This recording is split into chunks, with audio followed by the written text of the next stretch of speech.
오늘 우리에게 주시는 하나님의 말씀은 예레미야 2장 13절 말씀입니다.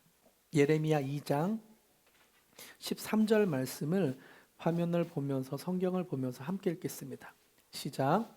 내 백성이 두 가지 악을 행하였나니 곧 그들이 생수의 근원되는 나를 버린 것과 스스로 웅덩이를 판 것인데 그것은 그 물을 가두지 못할 터진 웅덩이들이니라. 아멘. 오늘부터 우리는 드림업이라는 주제로 시리즈 설교를 시작합니다.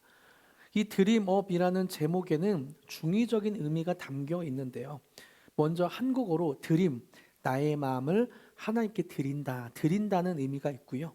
그리고 영어로 이렇게 우리의 마음을 온전히 드릴 때 영어로 드림업, 우리의 꿈이 하나님 나라의 비전으로 업그레이드 된다, 이런 의미가 담겨 있습니다.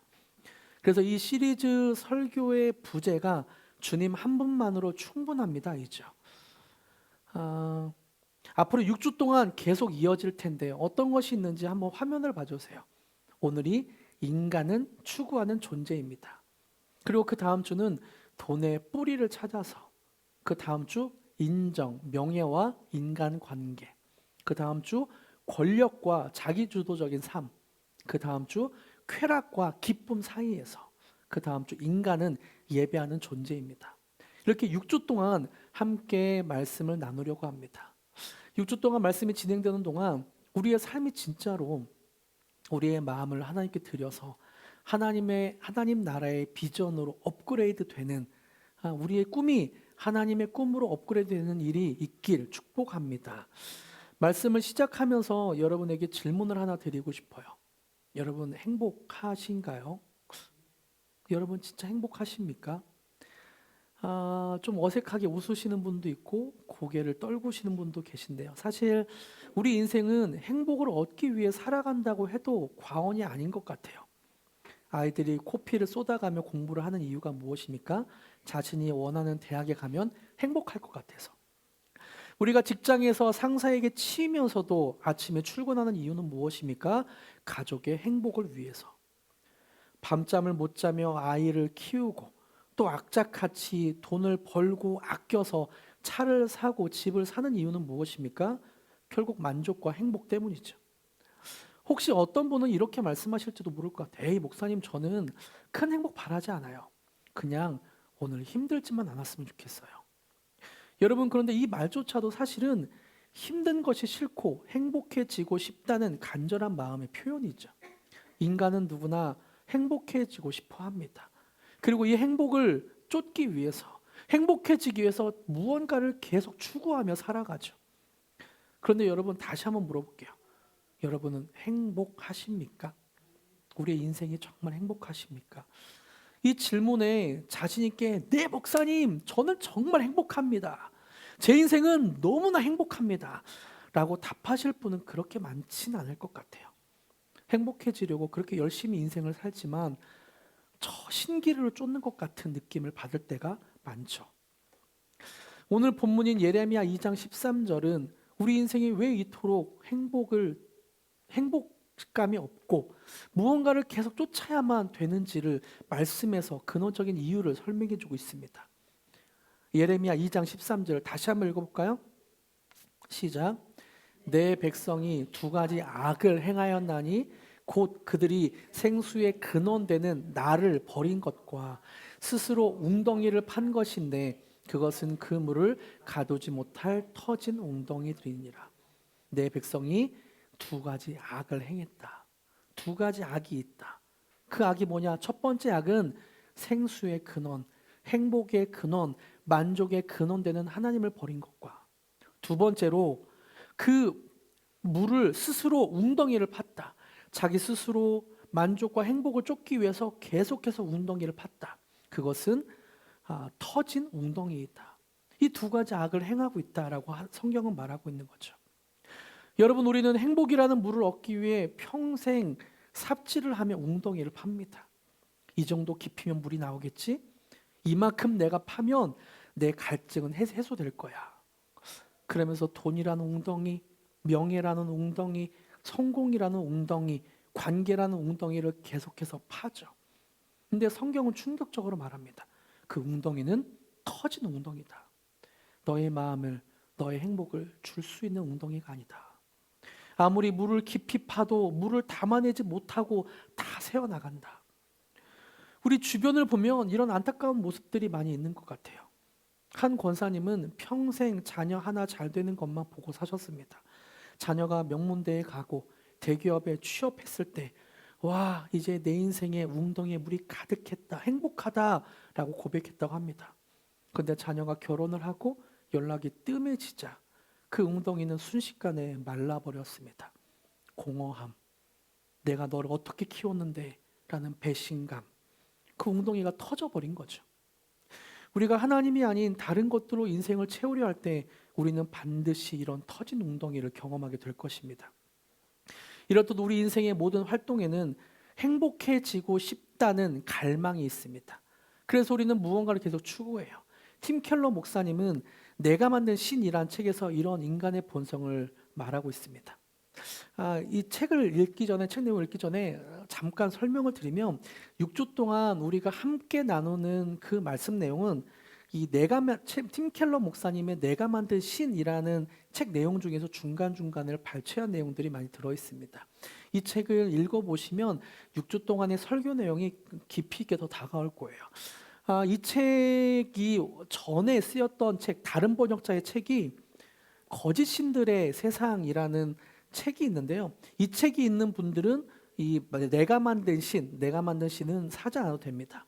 그래서 저는 바라기는 여러분이 이 둘 중에 하나, 이거는 절판됐고요. 이 책을 사서 좀 꼭 읽어봤으면 좋겠어요. 그러면 6주 동안의 설교가 더 깊이 있게 다가올 것입니다. 네. 다시 그 책 내용으로 들어가서 팀 켈러 목사님은 내가 만든 신이라는 책에서 인간의 본성을 이렇게 설명합니다. 대부분의 사람은 평생을 바쳐 마음의 가장 절실한 꿈을 이루려 한다. 이런 행복 추구가 곧 우리네 인생이 아니던가. 우리는 갈망하는 바를 얻을 길을 끝없이 찾는다. 갈망하는 바를 얻을 길을 끝없이 찾는다. 여러분, 이 문장에서 우리의 모습이 보이지 않나요? 사람들의 모습이 보이지 않나요? 그런데 문제는 여기서 생깁니다. 우리가 행복을 추구하는 것까지는 나쁘지 않은데 행복을 추구하다 보니까 어느새 그 대상이 하나님보다 더 커져버린 거예요. 내 마음의 만족감을 얻고 싶고 행복을 추구하고 싶은데 그 행복을 추구하다 보니까 어느새 하나님보다 그 행복을 추구하고 싶은 마음이 더 커져버린 거죠. 책에 나오는 한 부부의 이야기가 바로 그 예인데요. 오랫동안 아이가 없던 부부가 간절한 기도 끝에 기적처럼 아이를 얻었습니다.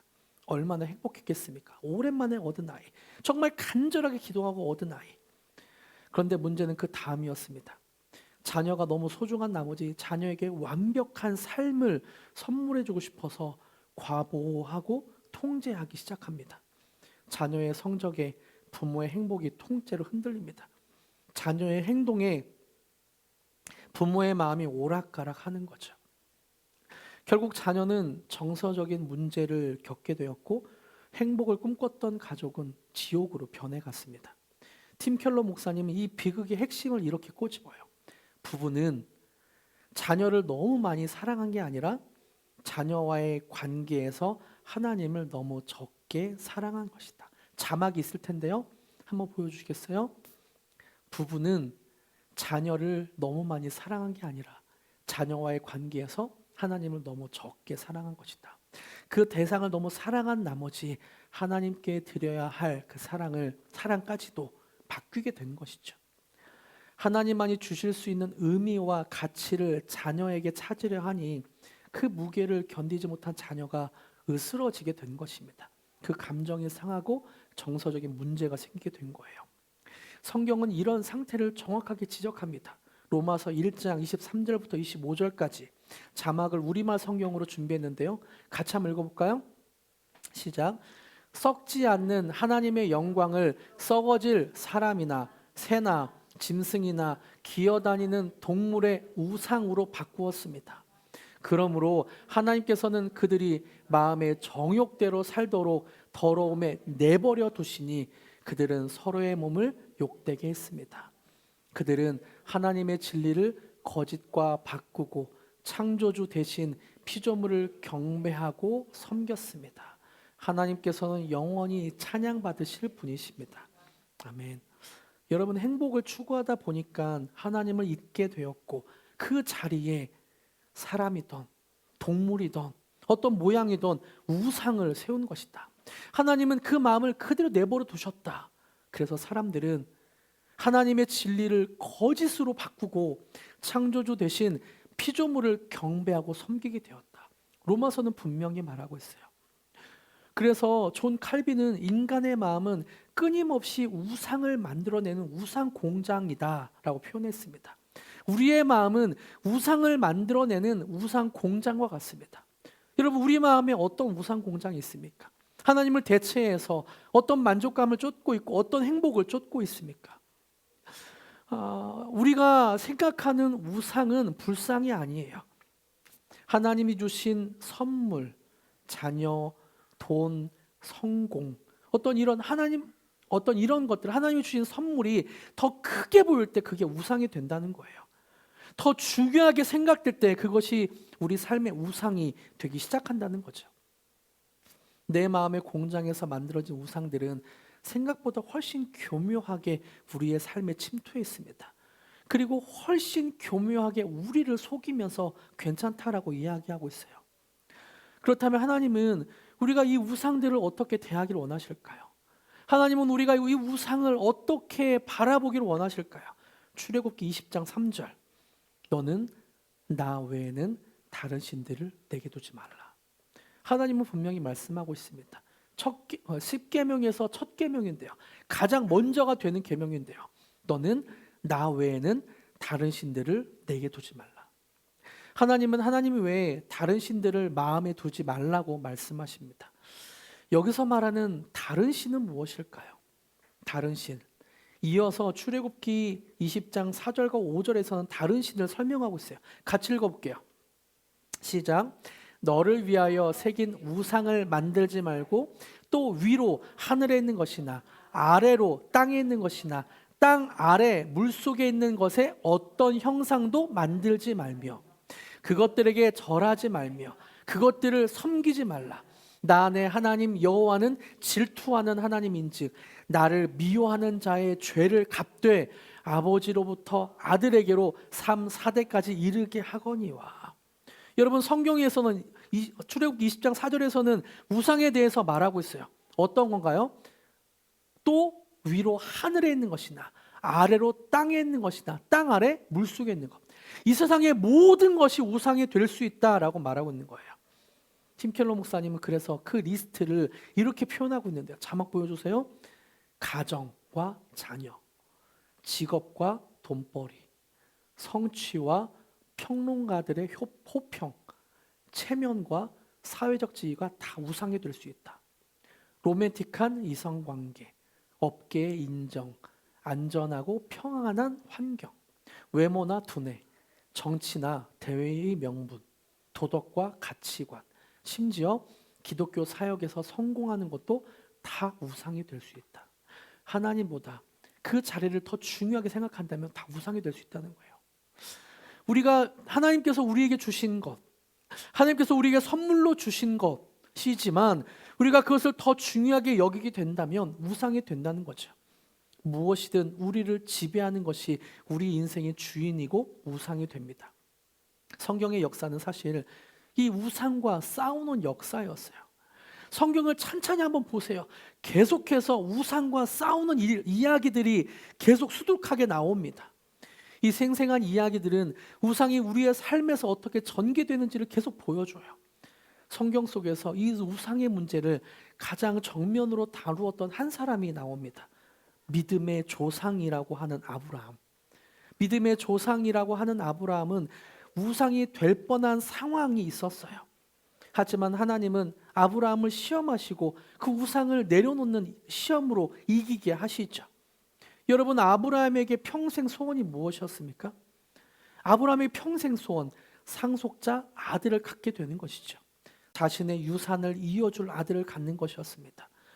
무려 100세가 되어서야 마침내 아들 이삭을 얻었어요. 얼마나 소중합니까? 하나님이 주신 아들, 하나님이 상속자로 주신 아들, 백세에 얻은 아들, 얼마나 그 아들이 태어났을 때 아브라함은 얼마나 기뻤을까요? 아마 이삭이 걸어다니는 모습만 봐도 배가 불렀을 것이고, 이 아이만 있으면 세상 부러울 게 없었을 거예요. 눈에 넣어도 아프지 않은 그 아들 이삭. 근데 어느 날 하나님이 청천벽력 같은 욕을 하시죠. 뭐라고 하시나요? 내 아들, 내 사랑하는 독자 이삭을 내게 번제로 바쳐라. 내 아들을 바쳐라. 여러분, 하나님이 얼마나 매정해 보이십니까? 하나님이 주신 단 한 명의 아들입니다. 단 하나의 아들이에요. 하나님이 선물로 주신 거예요. 근데 이것을 바치라니요. 하나님이 주신 아들이고, 백세가 되어서 얻게 된 아들이고, 하나님이 약속하신 그 아들입니다. 내 상속을 이어서 이 아들을 이어서 하늘의 별과 같이 바다의 모래와 같이 자손이 많게 하신 하나님의 약속된 아들이에요. 근데 이 아들을 바치라니요. 얼마나 매정합니까? 하지만 여기서 우리가 보아야 할 부분은, 하나님은 지금 아브라함의 영혼을 잠식하고 있는 이삭이라는 우상을 다루고 있다는 사실이에요. 하나님은 아브라함의 마음 중심에 하나님이 아닌 이삭이 앉아 있는 것을 보셨기 때문입니다. 아브라함은 하나님의 명령에 순종하죠. 3일 길을 걸어서 모리아 산으로 올라갑니다. 제물로 바칠 이삭을 데리고 이삭의 어깨에는 나무를 치고 모리아 산으로 3일간 걸어갑니다. 3일 동안 걸어가면서 무슨 마음이었을까요? 아브라함의 마음은 어떤 마음이었을까요? 아마 전 상상해봤어요. 이런 고백을 하지 않았을까 생각이 듭니다. 하나님, 이삭 없이 전 어떻게 살아가죠? 눈에 넣어도 아프지 않고 내 심장과 같은 이삭을 바치라니요. 이삭이 없으면 나는 어떻게 살죠? 하루 지나 하나님, 이삭을 내려놓으라고 하시나요? 이삭을 내려놓아야만 하나요? 3일째. 하나님, 네, 이삭 없이 살아갈 수 있을 것 같습니다. 하나님이 내 삶의 전부입니다. 하나님이 있기에 괜찮습니다. 하나님은 저에게 뜻하신 바가 있을 겁니다. 이삭보다 크신 하나님, 내 마음에 이삭보다 크신 하나님, 제 마음에 이삭보다 하나님은 더 크신 분이십니다. 이것이 믿음이죠. 그래서 아브라함을 성경에서는 믿음의 조상이라고 말합니다. 하나님만으로 충분하다는 사실을 알려면 어찌 보면 우리의 인생에 하나님밖에 없는 그 자리에 서 있어야만 합니다. 하나님만으로 충분합니다라는 고백이 있기 위해서는 어찌 보면 하나님은 우리의 마음에 있는 우상들을 다 제거하시고 하나님밖에 남지 않았습니다 라는 고백을 듣기 원하게 하시는 것 같아요. 하나님은 때로 우리를 구원하시는 중인데 우리의 눈으로 보면 정말 아무것도 없어지는 것처럼 내 심장을 빼내는 것 같은 느낌을 받을 때가 있죠. 성경에 다른 여러 인물들을 한번 봐보세요. 요셉이 감옥에 갔을 때, 하나님의 꿈을 꾸었던 요셉이 감옥에 갔을 때, 모세가 광야로 쫓겨갔을 때, 민족을 구원하고 싶어하는 모세가 민족을 떠나 광야로 쫓겨갔을 때, 하나님의 기름 부은 다윗이 왕이 죽이겠다, 사울 왕이 죽이겠다는 그 창 끝을 피해 동굴에서 숨어 지낼 때, 하나님의 기름 부은 그런 다윗이 숨어 지내면서 다른 나라에 미친 척하며 돌아다닐 때, 그들은 하나님께 버림받은 것 같았지만 사실 하나님은 이들 마음속에 우상을 제거하고 계셨던 것이죠. 이 과정은 인간에게는 너무나 끔찍하게 여겨집니다. 자기의 심장을 빼어 놓는 것 같은 느낌을 받을 때가 많이 있어요. 근데 이런 고통스러운 역경을 통과해야만 비로소 주님 한 분만으로 충분합니다 라는 고백이 있게 되는 거죠. 여러분, 우상은 우리를 조종합니다. 우리에게 만족을 줄 것 같고 행복을 줄 것 같아요. 너 이것만 하면 행복해질 것 같아. 이것만 있으면 너는 만족이 있고 행복해질 것 같아. 자꾸 교묘하게 우리의 마음에 무언가를 넣어줍니다. 그래서 우리는 하나님 없이도 행복을 추구하고자 열심을 내서 인생을 살아가죠. 마치 영화 반지의 제왕의 사우론의 절대 반지처럼 골롬이나 다른 사람들은 my precious 그러면서 그 반지를 쫓아서 보물을 쫓아서 정신이 마비되고 온 신경이 거기에 꽂혀 있는 것처럼 노예로 만들어 버립니다. 그럼 이런 우상 앞에 우리는 어떻게 해야 할까요? 자, 이제 우상을 버리십시오. 여러분 마음에 있는 우상을 버리십시오 하면은 네, 우상 버리겠습니다 하고 딱 끝나는 건가요? 결심만 하면 우리의 마음속에 있는 우상이 뽑히던가요? 그렇진 않은 것 같아요. 우상은 의지력으로, 우리의 의지로 뽑으려고 해도 뽑히지 않습니다. 그 빈자리를 그냥 두면 더 지독한 우상이 들어와요. 유일한 해결책은 대체하는 겁니다. 우리 마음속에 있는 우상이 다른 것으로 대체되는 거예요. 더 크고 더 아름답고 더 완전하고 더 완벽한 하나님으로 우리의 마음이 대체될 때 그 우상은 점점 밀려나게 될 것입니다. 신명기 6장 5절에서는 그 원리를 말씀하고 있어요. 같이 한번 읽어볼까요? 시작. 너는 마음을 다하고 뜻을 다하고 힘을 다하여 내 하나님 여호와를 사랑하라. 어떻게 하라고요? 마음을 다하고 뜻을 다하고 힘을 다하여 뭐 하라고요? 내 하나님 여호와를 사랑하라. 우리에게 무언가를 계속 행복을 쫓아서 무언가를 하라고 하는 그 우상을 밀어낼 수 있는 방법은 하나님을 사랑하는 방법입니다. 하나님은 우리의 마음에 가득해지면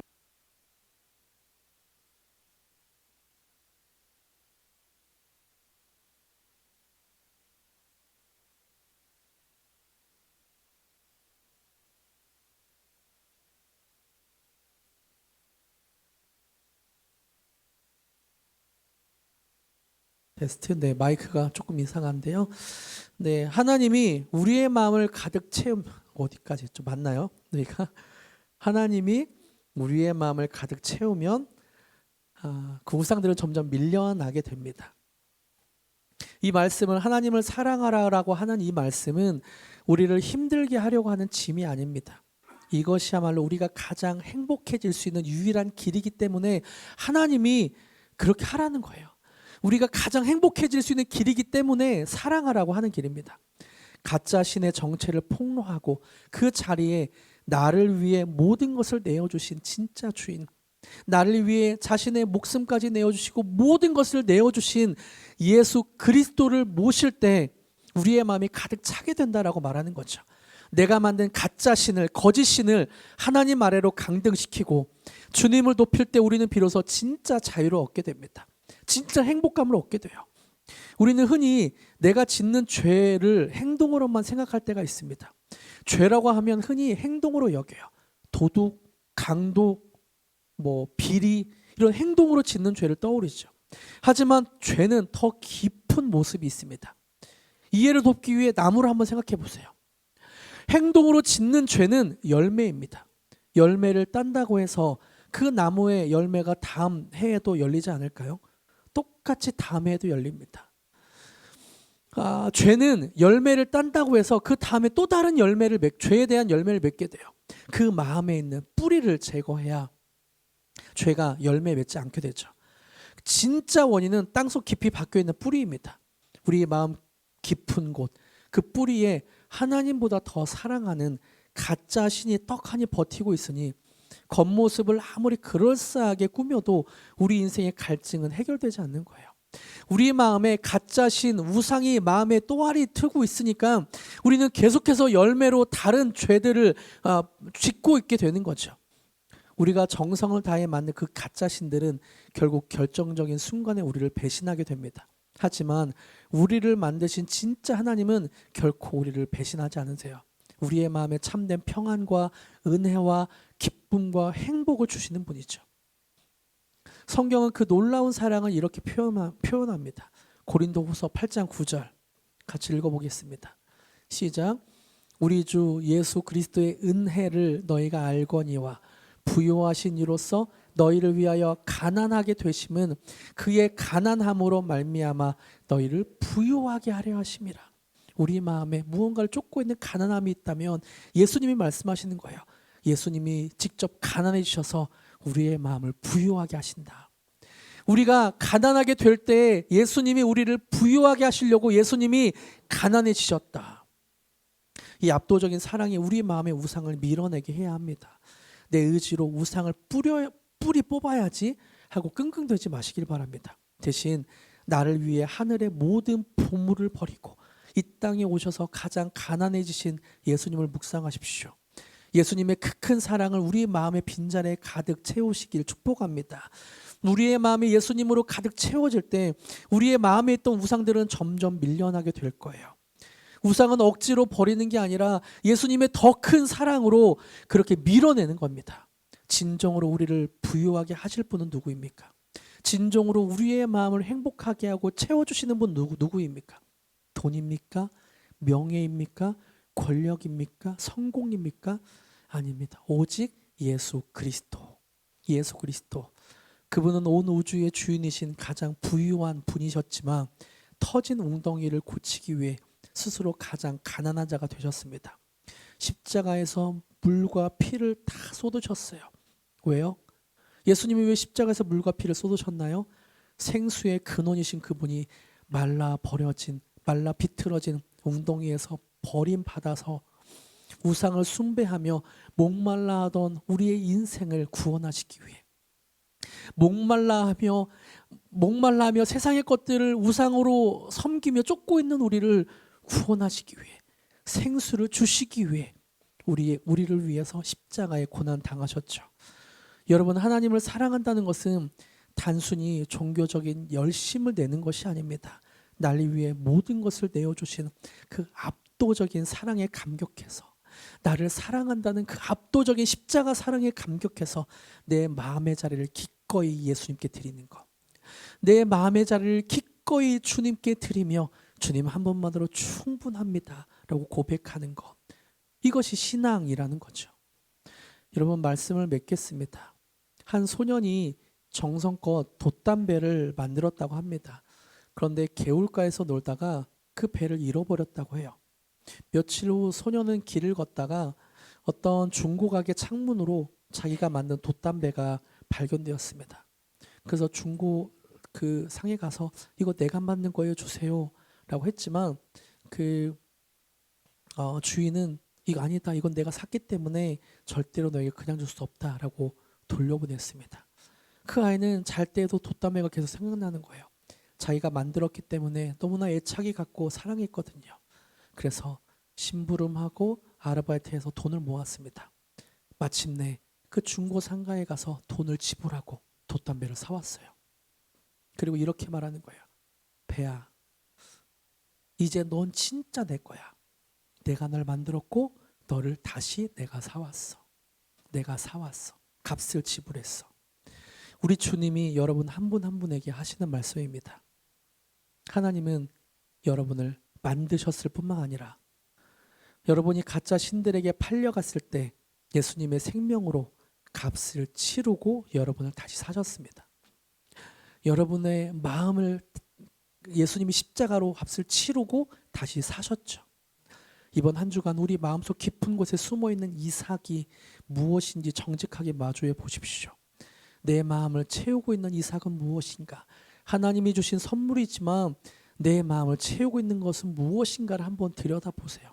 그리고 그 이삭보다 훨씬 크신 하나님의 사랑 안에서 안식하며 하나님 한 분만으로 충분합니다 라는 고백이 점점 되어지는 저와 여러분이 되기를 축복합니다. 할렐루야.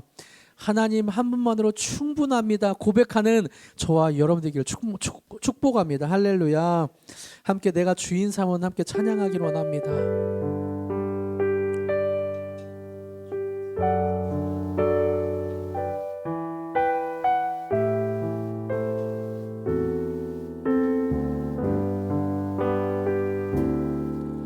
내가 주인 삼은 모든 건 내려놓고 내 주 되신 주 앞에 나가 내가 사랑했던 모든 건 내려놓고 주님만 사랑해.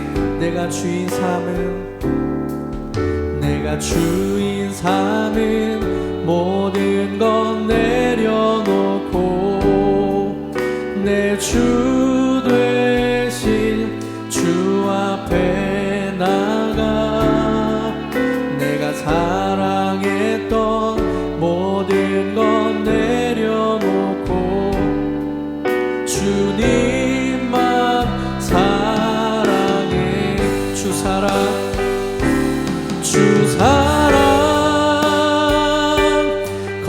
거친 풍랑에도 깊은 바다처럼 나를 잠잠케 주 사랑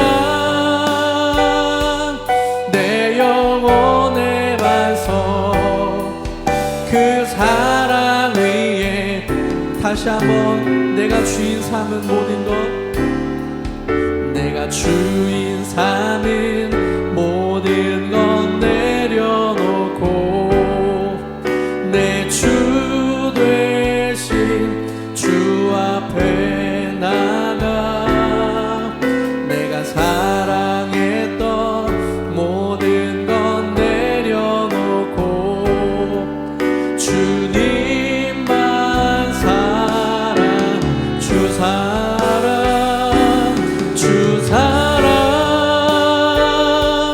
거친 풍랑에도 깊은 바다처럼 나를 잠잠케 주 사랑 내 영혼의 반석 그 사랑 주 사랑 주 사랑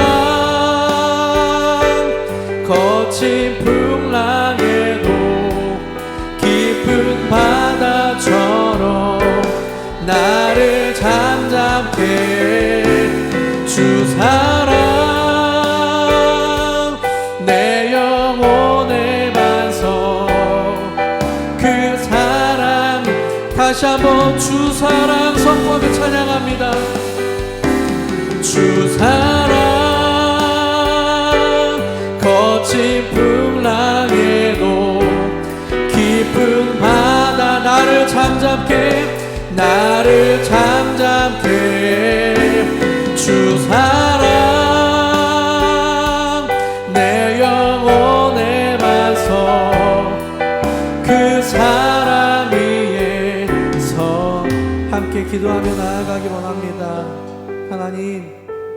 하나님 우리가 주님 앞에 나아갑니다. 하나님 우리 마음에 혹시 하나님 외에 하나님 밖에 다른 것으로 내 마음을 채우려고 했던 것이 있다면 주님 앞에 내려놓습니다. 나의 마음의 우상을 내려놓습니다. 주님 주의 사랑으로 가득 채워주시옵소서. 그렇게 함께 한번 기도하며 나아가기로 합니다. 함께 기도하시겠습니다. 하나님 우리 마음에 있는 우상을 주 앞에 내려놓습니다. 하나님 외에 다른 것으로 나의 마음을 채우려 하고 나의 마음의 중심으로 삼았던 것들을 내려놓습니다. 주님 한 번만으로 내 마음이 충분합니다라는 고백이 있을 수 있도록 주의 사랑으로 우리의 마음을 채워주시옵소서. 하나님 우리의 마음의 우상들이 점점 주의 사랑으로 밀려나게 하여 주시고 하나님 주님 한 번만으로 충분한 마음이 될 수 있도록 도와주시옵소서. 주님 우리의 마음을 주장하여 주시고 가득하게 하여 주시옵소서. 주님 도와주시옵소서. 하나님 행복해지려고 스스로 터진 웅덩이를 팠던 우리의 어리석음을 용서하여 주시옵소서. 이제 내가 만든 가짜 신들을 내려놓고 우리를 위해 가장 가난해지신 예수 그리스도의 사랑으로 우리의 마음을 가득 채워 주시옵소서. 주님 한 분만으로 충분하다고 고백하는 이번 한 주가 되게 하여 주시옵소서. 우리를 영원히 포기하지 않으시는 우리를 위해 십자가를 지신 예수 그리스도의 이름으로 기도드립니다. 아멘.